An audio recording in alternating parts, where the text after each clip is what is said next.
நிறைவாழ்வு AG சபை வழங்கும் morning மன்னாவிற்கு உங்களை அன்போடு வரவேற்கிறோம். கர்த்தருடைய பரிசுத்த நாமம் மகிமைப்படுவதாக. இந்த மாதத்தின் முதலாம் நாள், இந்த ஆகஸ்ட் மாதம் 1ஆம் தேதியிலே உங்களை சந்திப்பதிலே மிகுந்த சந்தோஷம். என கர்மான திருப்பிள்ளைகளே, ஜூலை மாதம் வரையிலும் தேவன் நம்மை பாதுகாத்து, பராமரித்து, போஷித்து, வழிநடத்தி, எல்லா விதமான தேவைகளையும் சந்தித்து அற்புதமாய் ஆச்சரியமாய் நடத்தியிருக்கிறார். ஆமென்.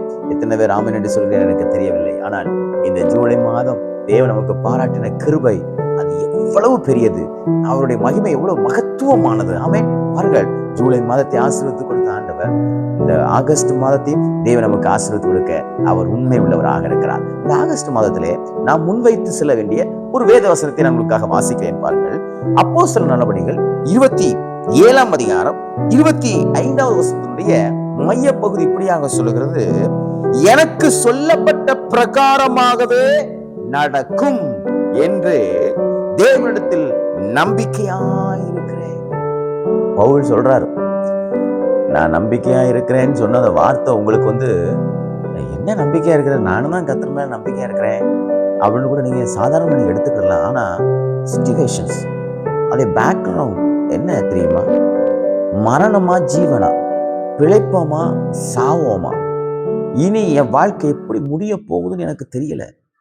அப்படிப்பட்ட ஒரு இக்கட்டான ஒரு சூழ்நிலையில தான் கடல் கொந்தளிக்கிறது, படகு உடையக்கூடிய ஒரு சூழ்நிலை இருக்குது. சாப்பாட்டுக்கு எதுவுமே கிடையாது.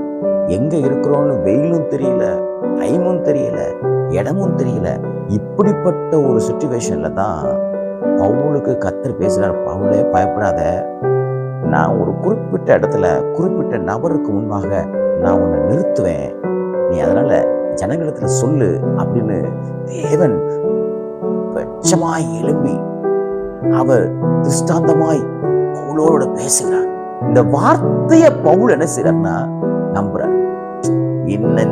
இந்த வார்த்தையை கர்த்தர் கொடுத்த ஆண்டவர் இந்த அழிவிலிருந்து என்னை பாதுகாப்பார், என்னை இம்மட்டும் எனக்கு உதவி செய்தவர் இனிமேலும் பாதுகாப்பார் என்கிற பெரிய நம்பிக்கை பவுலுக்குள்ள வந்துச்சு. அதைத்தான் அவர் சொல்றாரு, எனக்கு என்ன கர்த்தர் சொன்னாரோ அது நிச்சயமா நடக்கும். என்ன இந்த கடல் சேதங்களோ இந்த கப்பல் சேதங்களோ என்ன ஒன்றும் செய்ய முடியாது, என்னை மரணத்துக்குள்ளாக மாற்ற முடியாது என்று. எனக்கு அன்பான திருப்பிள்ளைகளே, உங்களுக்கும் காற்று வீசுகிறது போல, கடல் பொங்குகிறது போல பல அனுபவங்கள் உங்களுக்குள்ளே வந்து கொண்டிருக்கலாம். ஜூலை மாதம் வரையிலும், ஜூலை மாதமே நான் பட்ட பாடு எனக்கு போதுமையா, ஆகஸ்ட் மாதத்துல நான் ஏன் இருக்கணும், நான் செத்துட்டா நல்லா இருக்குமே, என் குடும்பம் நல்லா இருக்குமே, நான் இப்படியே செத்து போயிடுறேன்னு சொல்லி கூட நீங்க பல நேரங்கள்ல நடந்த கஷ்டங்களை நினைச்சு, நடந்த துன்பங்களை நினைச்சு நீங்க ரொம்ப வேதனைப்பட்டு கொண்டிருக்கலாம். கர்த்தர் இன்றைக்கு உங்களோட பேசுகிறார். இந்த காற்றையும் கடலையும் அதட்டுகிறவர் நான், இந்த கப்பல் சேதங்களை நிறுத்துகிறவர் நான், உனக்கு விரோதமாக எழும்புகிற எல்லா பிரச்சனைகளை மாற்றக்கூடியவர் நான். ஆகையால் பயப்படாதே. வேதத்தை வாசிக்கும் பொழுது கர்த்தர் உங்களோட என்னெல்லாம் பேசினாரோ அத்தனையும் இந்த ஆகஸ்ட் மாதத்துல நிறைவேற்றி கொடுப்பார். ஜெபம் பண்ணும் பொழுது, பிரசங்கங்களை கேட்கும் பொழுது, ஆராதிக்கும் பொழுது கர்த்தர் என்னென்ன வார்த்தைகள்லாம் உங்களுக்கு பேசினாரோ அது ஒன்றும் தரையில கீழே விழாதபடிக்கு இந்த ஆகஸ்ட் மாதத்திலே அத்தனை நிறைவேற்றி கொடுப்பார். சூழ்நிலைகளை பார்க்காதிருங்கள், சூழ்நிலைகளை மாற்றுகிறவரை பாருங்கள். சூழ்நிலைகளை பார்க்காதிருங்கள், உங்களோடு பேசின வார்த்தைகளை பிடித்துக் கொள்ளுங்கள். நிச்சயமாக இந்த வார்த்தை நிறைவேறும். வேதத்தை அதிகமாக வாசியுங்கள், கர்த்தர் உங்களோடு இடைப்படுவார். இடைப்பட்ட வார்த்தைகளை அவர் நிறைவேற்றி கொடுப்பாராக.